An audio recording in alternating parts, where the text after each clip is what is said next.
Delhi NCR में घर का सपना वाकई सबसे बड़ा सपना होता है जो कोई भी एक आम इंसान मध्यम वर्गीय देखता है। बिल्कुल। और अब एक और बड़ी मुश्किल ये है कि घर का पोजीशन मिलने में कुछ महीने की देरी हो तो आम बात है, लेकिन दिल्ली एनसीआर में कुछ ऐसे प्रोजेक्ट्स हैं जिन्हें 2005 से 2006 के बीच लॉन्च किया गया था, लेकिन खरीदारों को अभी तक पोजीशन नहीं मिला है। Real estate consultancy firm Jones Lang LaSalle की एक रिसर्च में सामने आया है, जेएलएल की रिसर्च में सामने आया है कि दिल्ली एनसीआर में 63 ऐसे प्रोजेक्ट्स हैं जो 4 साल से भी ज्यादा वक्त से लटके पड़े। 63 बड़े प्रोजेक्ट, 6 साल का इंतजार, लेकिन 40,000 फ्लैट अब भी अधूरे। दिल्ली समेत एनसीआर के नोएडा, फरीदाबाद, गुड़गांव और गाजियाबाद में पिछले 6 साल से 63 बड़े प्रोजेक्ट्स पर काम चल रहा है, लेकिन नतीजा बेहद निराशाजनक। Real estate consultancy firm Jones Lang LaSalle की एक रिसर्च के मुताबिक ये प्रोजेक्ट्स 2005 से 2006 के बीच लॉन्च किए गए थे। ज्यादातर प्रोजेक्ट्स का पोजीशन 2008 से 2009 तक देने का वादा भी किया गया था, लेकिन इन प्रोजेक्ट्स में बन रहे फ्लैट्स का दिखाया गया सपना अब एक बुरा सपना बन चुका है।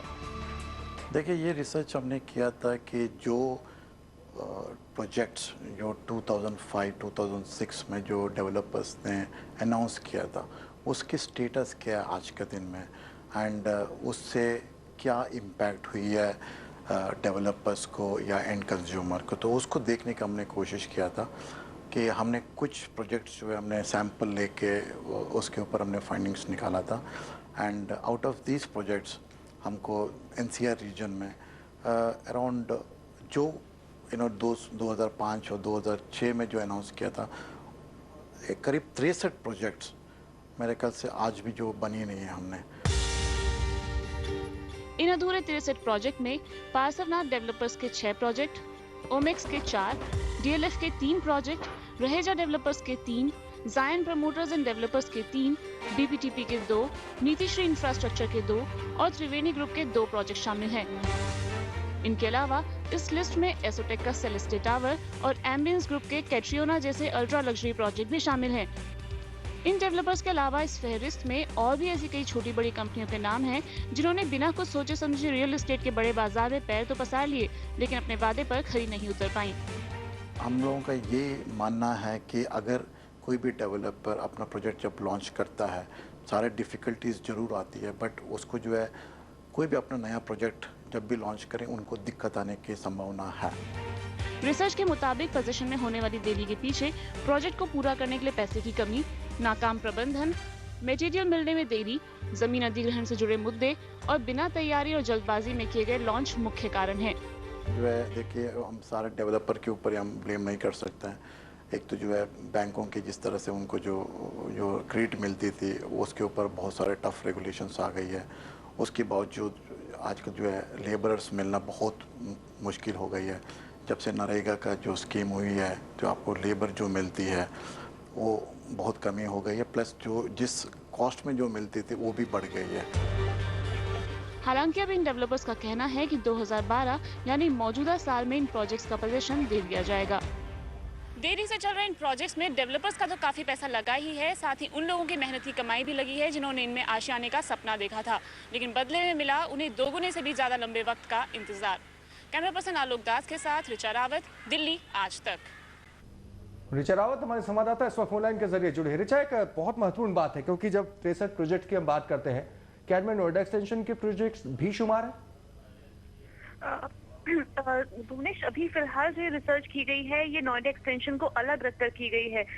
इसमें जो गुड़गांव, फरीदाबाद और नोएडा के कुछ प्रोजेक्ट्स हैं, दिल्ली में भी कुछ प्रोजेक्ट्स हैं जो इसमें शामिल हैं, लेकिन नोएडा एक्सटेंशन को अगर हटा दिया जाए तब 63 प्रोजेक्ट्स हैं। तो अगर सोचिए अगर नोएडा एक्सटेंशन को भी फहरिस्त में शामिल कर लिया जाए तो कितनी इनकी संख्या बढ़ जाएगी इसका अंदाजा शायद लगाना मुश्किल है अभी हम लोगों के लिए। लेकिन जितने बड़े पैमाने पर ये प्रोजेक्ट्स फंसे हुए हैं उसको देखते हुए बहुत हैरानी होती है इन सबको देखकर। ये जो बात है कुल मिलाकर अगर इसमें बात आती है, क्योंकि नोएडा एक्सटेंशन की जो वजह है, चलिए उससे आप कंसीडर किया जा सकता है, लेकिन बाकी तमाम जगहों पर इस तरह से ये कहीं ना कहीं रियल एस्टेट सेक्टर उसमें जो अनियमितता है उसकी तरफ साफ तौर पर सबसे बड़ा घोटाले की तरफ इशारा करती है। जी जी भुवनेश, बिल्कुल जो रिसर्च आई है उससे देखकर तो यही लगता है, क्योंकि साफ साफ रिसर्च में कहा गया है कि जब 2005-6 में रियल एस्टेट बिल्कुल अपने बूम पर था, उस समय पर बहुत सारे प्रोजेक्ट्स लॉन्च किए गए और उस समय पर बड़े जो डेवलपर्स थे वो तो थे ही, लेकिन बहुत सारे छोटे डेवलपर्स भी उस दौड़ में शामिल हो गए, क्योंकि वो मुनाफा कमाना चाहते थे, देख रहे थे कि बहुत हॉट सेक्टर है, इसलिए उन्होंने भी उसमें प्रोजेक्ट अपने लॉन्च करने शुरू कर दिए। लेकिन ना ही उनके पास इतनी पूंजी थी कि वो प्रोजेक्ट में लगा पाए, और ना ही प्रबंधन ऐसा था कि इतना कुशल प्रबंधन करें कि वो प्रोजेक्ट टाइम पर दे पाए। तो बिल्कुल अपना मुनाफा कमाने के डेवलपर्स ने उस टाइम पर प्रोजेक्ट तो लॉन्च किए, लेकिन वो उनको पूरा नहीं कर सके। रिसर्च की फाइंडिंग्स ही दिखाती हैं कि बहुत ही हैरानी वाली बात है कि सिर्फ आप अपने मुनाफे के लिए लोगों को फंसाते हैं और फिर अपना वादा पूरा नहीं कर पाते हैं। जी बिल्कुल, आप हमारे साथ बनी रहने चाहिए। इस वक्त हमारे साथ बायर एसोसिएशन के अध्यक्ष आरपी त्यागी जी भी जुड़ गए हैं फोन लाइन पर। त्यागी जी, क्या कहना है इतने बड़े बड़े बिल्डर्स का कई सपने दिखाने के बाद, और आप अंदाजा लगा सकते हैं जो बायर्स है वो कितना ज्यादा परेशान होंगे, इतना लंबा टाइम ले लिया इन बिल्डर्स ने। बात यह है कि ये जो समय पे डिलीवरी नहीं दी जाती है, ये बहुत पुराना रोग है, और बड़े बड़े बिल्डर हों, छोटे बिल्डर हों, सभी इसको जो है इसका फायदा उठा रहे हैं। और उसकी सबसे बड़ी वजह यह है कि कोई ऐसी रेगुलेटरी बॉडी नहीं है बिल्कुल जो इनके ऊपर को शिकंजा कर सके। तो ये अपनी मनमर्जी से करते हैं, यहाँ तक करते हैं कि आप देखिए, अगर मान लीजिए पेमेंट डिले किसी का हो जाता है कस्टमर का, तो उसको 18% इंटरेस्ट लगा देते हैं, और अगर इनका डिले होता है तो ये अगर बहुत अच्छी कंपनी जो है वो कर देती है 5 रुपए पर स्क्वायर फुट के हिसाब से, तो जो पीनट्स होता है। तो इस तरीके से एक्सप्लॉयटेशन जो है ये बराबर बना हुआ है, आज से नहीं। त्यागी साहब, आपको लगता है कि आप चूंकि आप नोएडा एक्सटेंशन के लिए संघर्ष भी कर रहे हैं, आपको लगता नहीं कि पूरी मशीनरी एक तरफ है, बिल्डर, सरकार, अधिकारी, ब्यूरोक्रेसी, ये सब एक तरफ है, और उसके दूसरी तरफ है बेचारा एक वो अदद व्यक्ति जिसका कोई प्रॉपर संगठन नहीं है, वो व्यक्ति जो अपने घर का सपना देखता है, फांस लेते हैं उसको और निचोड़ लेते हैं। नहीं, मैं इसको इस तरह की एक्सक्यूज नहीं बनाना चाहता। मैं तो सिर्फ ये कह रहा हूँ कि लैक ऑफ रेगुलेटरी बॉडी, ये क्योंकि कोई अभी तक रेगुलेटरी बॉडी की जरूरत तभी तो महसूस हो रही है जब आपने बताया कि सुनते नहीं है, देरी से देते हैं। जी हाँ, और तो आपकी पेमेंट अगर देर से होती है तो 18% वसूल लेते हैं। सारे नियम, कायदे, कानून, लिखा पड़ी तो उनकी तरफ होती है। आप बताइए तो सही, बायर्स की तरफ होता क्या है? मैं बताता हूँ आपको। देखिए, ये तो मैं आपको पहले कह चुका हूँ कि रेगुलेटरी अथॉरिटी कोई नहीं है, लेकिन कंज्यूमर फोरम में जा सकते हैं सब लोग। कंज्यूमर फोरम से रिलीफ मिलता है लेकिन सवाल यह है कि इतने सारे बायर्स हैं कि कंज्यूमर फोरम भी जो है, उनमें भी शायद कंज्यूमर कोर्ट जो है वो भी कोप अप ना कर पाए। तो इसके लिए बहुत जरूरी है कि कोई ऐसी रेगुलेटरी अथॉरिटी हो ताकि ये हो ही ना सके इस तरह का डिलीवरी ऑटोमेटिक। कुछ मशीनरी ऐसी हो कि अगर मान लिया डिले होता है डिलीवरी में, तो ऑटोमेटिकली उसको रिलीफ मिले, या तो उसके इंटरेस्ट के रूप में या फिर कंसेशन के रूप में। शुक्रिया त्यागी साहब, आपने बात रखी। फिर से ऋचा के पास चलेंगे। ऋचा, रेगुलेटर की बात हर बार आती है, कहीं से कोई सुगबुगाहट है कि अब की बार कमलनाथ जी के सौजन्य से ही आ जाएगा?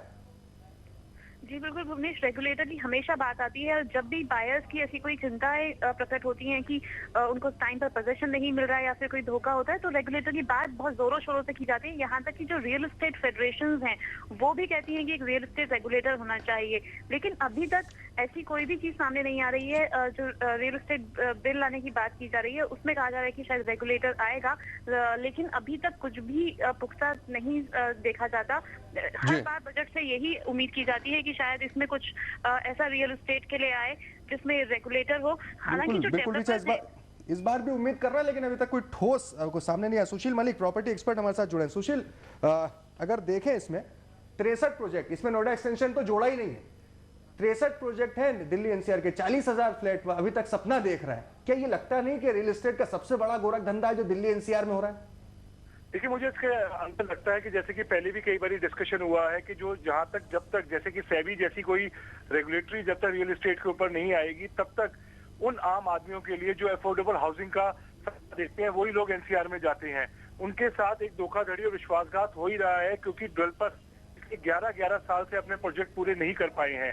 इसमें कोई छोटे डेवलपर नहीं, नामी डेवलपर भी हैं। तो मुझे लगता है कि बहुत बड़ा सेटबैक है पूरे रियल एस्टेट सेक्टर के लिए और उन लोगों के लिए जो आज किराए के मकान में रह रहे हैं और आज उनकी सपना है कि अगले फ्यूचर में वो अपने बच्चों के लिए या अपने परिवार के लिए एक अपना छत का सपना देख रहे हैं जो पूरा नहीं होता।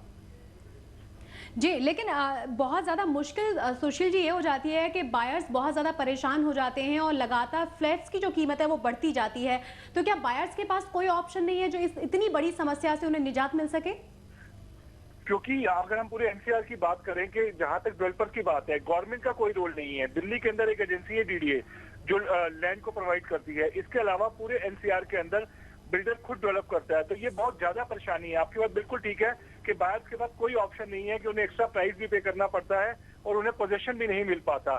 तो बात वही आती है कि अगर एक रेगुलेटरी होगी जो इनके ऊपर, जैसे एक शेयर को इशू किया जाता है तो सारी टर्म्स लिखी जाती हैं, जब तक वो टर्म्स नहीं दी जाएंगी तब तक बायर के साथ तो ये सारी प्रॉब्लम्स रहेंगी। जी जी, बहुत बहुत शुक्रिया हमारे साथ जुड़ने के लिए आपका। सुशील मलिक, प्रॉपर्टी एक्सपर्ट। यानी तो कुल मिलाकर कहा जाए तो रेगुलेटरी बॉडी की एक बहुत जरूरत है, बहुत ज्यादा जरूरत है। लगातार ये जरूरत महसूस हो रही है। आज की तारीख में रियल एस्टेट सेक्टर अपने आप में बहुत बड़ा सेक्टर है और अगर उसके आप सोचिए कि टेलीफोन जैसे के लिए ट्राई है, शेयर मार्केट के लिए सेबी है, आपके इंश्योरेंस सेक्टर के लिए रेगुलेटरी बॉडी है, तो रियल एस्टेट सेक्टर के लिए क्यों नहीं है? ये सरकार के लिए सवालिया निशान है। बिल्कुल, और बहुत ही ज्यादा मुश्किल यहाँ आम जनता को होती है जो घर खरीदने के बारे में सोच रहे हैं। बहुत छोटा सा ब्रेक लेंगे, खबरें जारी।